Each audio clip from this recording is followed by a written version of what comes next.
ومن أحسن قولا ممن دعا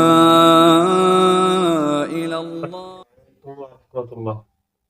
إن الحمد لله والصلاة والسلام على رسول الله ما بعد فأعوذ بالله من الشيطان الرجيم بسم الله الرحمن الرحيم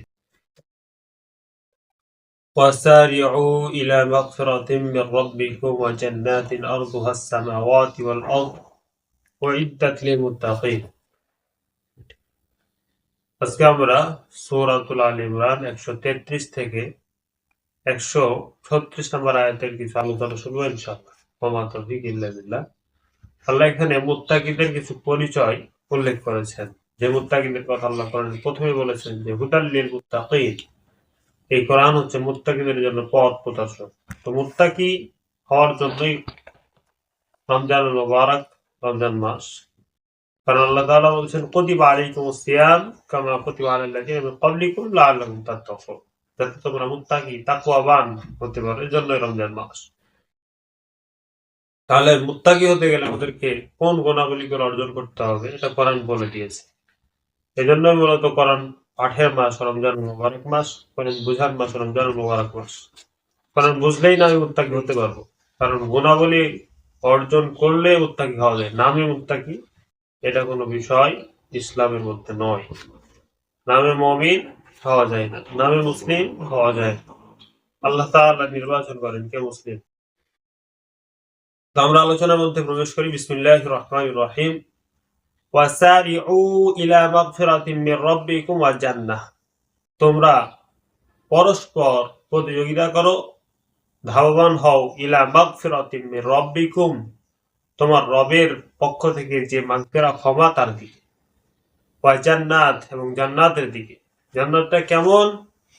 আরদুহাস সামাওয়াতু ওয়াল আরদ, যার প্রশস্ততা হচ্ছে আসমান এবং জমিনের সমান। সুবহানাল্লাহ।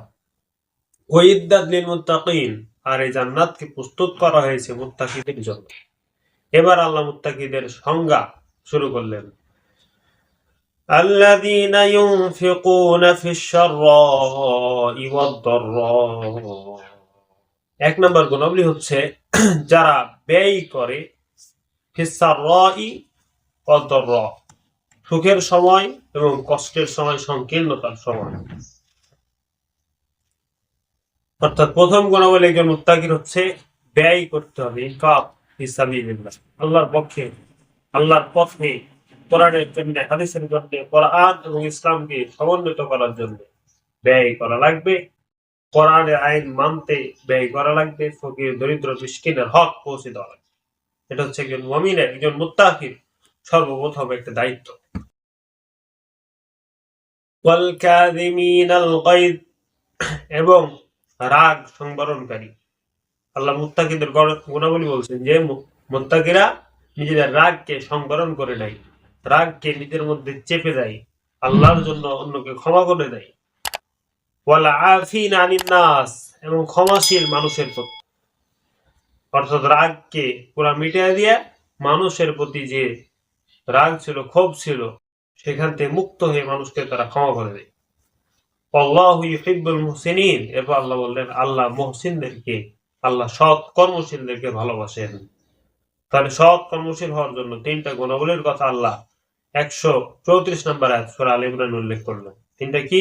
এক নাম্বার, আমাদেরকে ব্যয় করতে হবে সচ্ছল সচ্ছল অবস্থায়। 2 নাম্বার, রাগকে সংবরণ করতে হবে। 3 নাম্বার, শুধু রাগ সংবরণ না, মন থেকে তাকে ক্ষমা করে দিতে হবে। রাগ প্রকাশ করব না, এটা একটা বিষয়, আবার তাকে ক্ষমা করে দিলাম, রাগই রাখলাম না, এটা হচ্ছে সর্বোত্তম বিষয়। এরপরে আল্লাহ বলছেন 135 নম্বর আয়াতে, ওয়াল্লাযীনা ইযা ফাআলু ফাহিশাতান আও যালামু আনফুসাহুম, এবং যারা, মানুষ তো, তাই না? এজন্য আল্লাহ বলছেন এবং যারা ফাআলু ফাহিশাতান, কোন ধরনের ফাহাশা কাজের সাথে যুক্ত হয়ে যায়, নোংরা কাজ, অশ্লীল কাজের সাথে যুক্ত হয়ে গেছে, মানুষ হিসেবে পড়ে গেছে।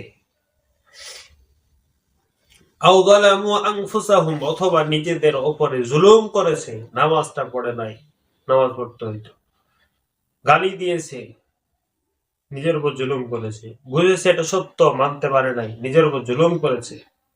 যাকারুল্লাহ, এই কাজের পর তারা আল্লাহকে স্মরণ করে, আল্লাহর দিকে ধাবিত হয়ে যায় যে আল্লাহ আমি ভুল করেছি। ফাস্তাগফারু লিযুনুবিহিম, আল্লাহ স্মরণে মশগুল হয়ে যায় এবং আল্লাহর কাছে ক্ষমা প্রার্থনা করে। এ প্রেক্ষিতে একটি হাদিস স্মরণীয় যে আল্লাহ রাসূল বলছেন, প্রত্যেকটা বানি আদম সন্তান গুনাহগার, অর্থাৎ গুনাহ করবে, এটাই স্বাভাবিক। তবে তাদের মধ্যে সর্বোত্তম সেই যে তওবা করে, যে পাপ থেকে ফিরে আসে, আল্লাহর কাছে ছোট হয়, মাথাকে নত করে, নিজের ভুলকে স্বীকার করে। ওয়ামা ইয়াগফিরুদ যুনুবা ইল্লাল্লাহ, আল্লাহ বলছেন আর আল্লাহ ছাড়া কে পাপকে ক্ষমা করবে। ওয়ালাম ইউসিররু আলা মা ফাআলু, আর তারা পুনরাবৃত্তি করে না সেই কাজের যেটা তারা করেছে। ওয়াহুম ইয়ালামুন, তারা জেনে শুনে কখনো দ্বিতীয়বার ও কাজের দিকে ধাবিত হয় না।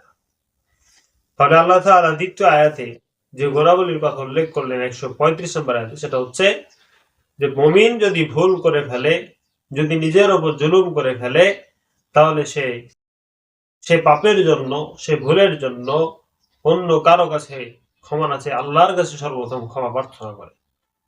হ্যাঁ, যদি মানুষের হক সেখানে যুক্ত থাকে, তাহলে মানুষের থেকেও সে ক্ষমা আদায় করা লাগবে, তবেই সেটা তওবার পূর্ণতা আসবে, তাছাড়া তওবার পূর্ণতা আসবে না। এরপর আল্লাহ বললেন এই সব গুণাবলীওয়ালা লোক তাদের জাযা কি, আল্লাহ তাআলা বলছেন উলাইকা জাযাউহুম মাগফিরাহ, এদের প্রতিদান হচ্ছে, উপহার হচ্ছে মাগফিরাহ, ক্ষমা। কার পক্ষ থেকে? মির রব্বিহিম, তাদের রবের পক্ষ থেকে। পৃথিবীতে কেউ ক্ষমা করলো, আল্লাহ ক্ষমা করলো না, সেই ক্ষমা নিয়ে তো আমার আখিরাত টিকবে না। তো আল্লাহ তাআলা ঘোষণা করছেন এই ধরনের ব্যক্তির জন্য আল্লাহর পক্ষ থেকে ক্ষমা। ওয়া জান্নাত, শুধু ক্ষমা না, ওয়া জান্নাতুন তাজরি মিন তাহতিহাল আনহার, এবং তাদের জন্য জান্নাত। কেমন জান্নাত? যে জান্নাতের তলদেশ দিয়ে নদী সমূহ প্রবাহিত আছে। খালিদিনা ফিহা, সেখানে তারা চিরস্থায়ী, চিরকাল থাকবে। ওয়া নি'মা আজরুল আমিলিন, আর একজন কর্মীর প্রতিদান কতই না সুন্দর, আল্লাহ তাআলা উল্লেখ করছেন। তাহলে বোঝা গেল একজন মুত্তাকির জন্য গুণাবলী দুইটা, একটা হচ্ছে সে ভালো কাজের মধ্যে নিজেকে মশগুল রাখবে, দ্বিতীয় গুণাবলী হচ্ছে সে যদি কোনোভাবে খারাপ কাজ করেই ফেলে, তাহলে সেখান থেকে অবশ্যই পরিত্রাণ পাওয়ার জন্য আপনার প্রচেষ্টা চালাবে এবং তার পাপের জন্য অনুতপ্ত হবে, আল্লাহর কাছে ক্ষমা প্রার্থনা করবে।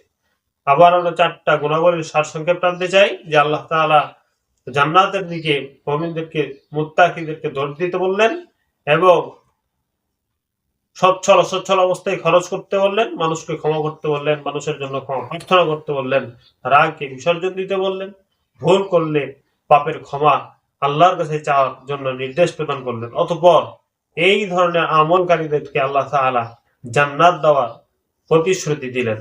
তা আল্লাহ তাআলা আমাদের সকলকে এই সব গুণাবলীগুলো অর্জন করার এবং এই আয়াতগুলো আরো সুন্দরভাবে বুঝবার তৌফিক দান করুন। আল্লাহুম্মা আমিন।